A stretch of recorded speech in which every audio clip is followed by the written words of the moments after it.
In September 1901, Honore Ardisson entered the attic of his house to locate the source of a disgusting odor his neighbors had been complaining about, when he found the decaying corpse of a young girl. The Gendarmerie arrested his stepson Victor and charged him with stealing her body. The subsequent investigation discovered Victor was a grave robber who had desecrated the graves of hundreds of women and had been having intercourse with their corpses for many years. He was a ghoul and prolific necrophiliac who became known as the Vampire of Muy, and was locked away after confessing to his monstrous crimes. Antoine Victor Ardisson was born on September 5, 1872 at Muy, in Provence in southeastern France to Elizabeth Apolloni Poor. Elizabeth did not know the identity of Victor's father, and she was generally known as a woman of disreputable character. She later married Honore Ardisson and they lived at 15 Grand Rue in the village of Muy. His mother displayed violent tendencies towards the young Victor, and would often strike him across the head, so much so that his stepfather believed this contributed to his mental imbalance.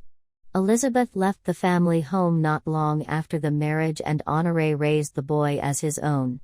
It was said he often mistreated his wife, and this was the reason she left home.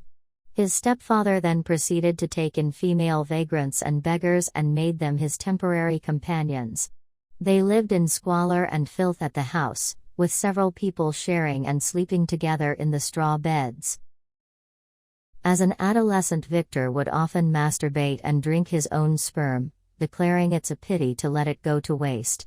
He was well known around the village as a deviant and would often chase after the girls of Muy and ask them to marry him, and they would tell him no whilst laughing at him. He would also stalk these girls, and when he found they had urinated in a particular place he would wait for them to leave and then lick up the urine whilst masturbating. During this act he would not attempt to hide, and did not care if the girl saw him do it. He also worked on a Sunday giving fellatio to men of the village, but never sodomy or bestiality. He claimed during his incarceration to never having a normal sexual relationship with a woman, and declared he did not care for such a thing. In 1882 the gravedigger of the town of Muy died. With only 4 or 5 burials a month in Muy, it was not a rewarding or well-paid job, but Honore Ardisson accepted the position and would take along his 10-year-old stepson to help him. Several years later Honore Ardisson fell into a pit and injured his foot and had such a fright that he gave up the job, and Victor assumed the position on his own. It was during this time that he began to desecrate the graves of women and young girls. He later confessed to digging up around 10 graves and sexually interfering with the corpses. In 1893 he was called up to join the regiment, and Honore was once again given the job of town gravedigger. Victor was entrusted with guarding the powder kegs at a military prison. However, he soon deserted the regiment to work as a mason in Caen, where he earned 2 francs 30 a day. He was happy there, but he was considered lazy and ineffective at his job and left after 1 week. He then decided to return to Muy, where he was arrested by the Gendarmerie for desertion, and at the age of 20 he was sent to Marseille, where he was held in the military prison. He was eventually released after 100 days of confinement and was judged irresponsible but reformed and promptly returned to the family home at Muy. It was now he began to resume his nocturnal activities, using his father's key to access the gate and gain entry to the cemetery. He would dig the grave using a shovel as well as his bare hands and remove the lid of the coffin. Then he undid the shroud and set the corpse in an upright position. He then proceeded to suck the breasts and the vagina, whilst talking to the corpse. According to his confession, he regularly spoke to the corpses and was genuinely upset when they would not respond. He later told the doctors at Draguignan jail that he had a fascination with breasts and he enjoyed licking the breasts and the clitoris of the corpse. Sometimes he RPD the corpse, at other times he just abused it, then he placed everything back as it was and left. Age did not matter to him, and he would dig up the graves of recently buried women and young girls. When his father gave up the grave digging job, he no longer had access to the gate key, but he simply resorted to climbing over the low wall of the cemetery. In 1900 he dug up a young girl named Bertha, because she had such beautiful breasts. Ardisson later told the doctors he had never encountered such pleasure as he did with her corpse, and he then visited her grave regularly over several evenings, something he had never done until that point.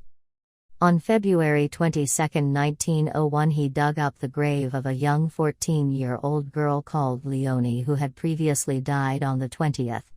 The Gendarmerie wrote up a report on the incident, stating the corpse did not appear to have been touched. He would often follow the funerals to see if the recently deceased was female and would often inquire about the illness they succumbed to. He once dug up 2 sisters, but could not carry them home. Gabrielle, a 13-year-old girl, died on April 28 and was buried in the Muy cemetery. She was considered very pretty, and because of this Ardisson wanted to have her. After digging up her body, he found it was too heavy to carry, so he detached the head from the corpse with a pocket knife and then carried it under his arm without wrapping it and kept it at his stepfather's house. The head eventually mummified and he abused it for a long time, kissing it. When the putrefaction set in and there were complaints about the smell, he simply got rid of the remains and dug up a fresher corpse.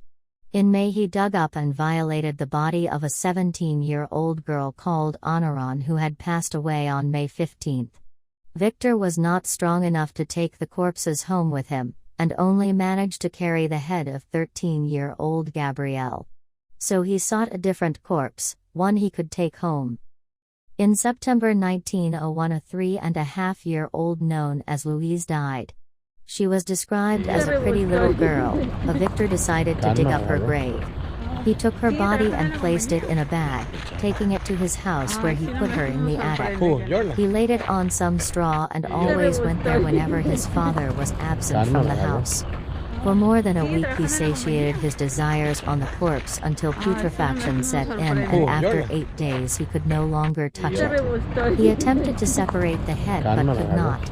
The neighbors began to complain of a disgusting smell emanating from the Ardisson house, and Honore told them it was garbage which he had placed in the attic. To stop these complaints, he entered the attic to remove the garbage, and that's when he found the body of Louise lying on the straw in her dress. At first he couldn't make out what the figure was, but when he neared, he armed himself with a shovel and struck the corpse, believing it was some beast. When he fully realized what it was, he went and reported the body to the Gendarmerie. After questioning Honore, the Gendarmerie searched for Victor and placed him under arrest. He was charged with multiple counts of exhumation and violation of dead bodies and sent to Draguignan jail. There he was examined by the prison Dr. Bose and Dr. Bellatrude of the insane asylum at Pierrefonds du Var. These men conducted the forensic examination of Ardisson and questioned him about his sexual dysfunction and aberrant behavior. They found that he rarely got angry over things and admitted that he never cried, and he never felt attachment or affection for anyone, only the dead. They discovered how he was able to withstand the putrid, decaying smell of the bodies he had intercourse with when they tested his senses and found he had no sense of smell or taste. When he spoke, his words were often accompanied with a strange hiccup laugh, and he admitted to the doctors he enjoyed prison, especially the cigarettes he was given, the bed and the meals he was receiving.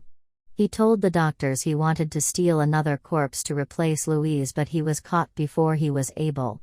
Victor claimed to have had intercourse with over 100 corpses and often referred to the girls as his fiancée and his bride. He did not show remorse or regret for his crimes, he simply promised to give up his passion for the dead. Several experts at the time examined Victor Ardisson in prison and commented on his unusual proclivity for the dead.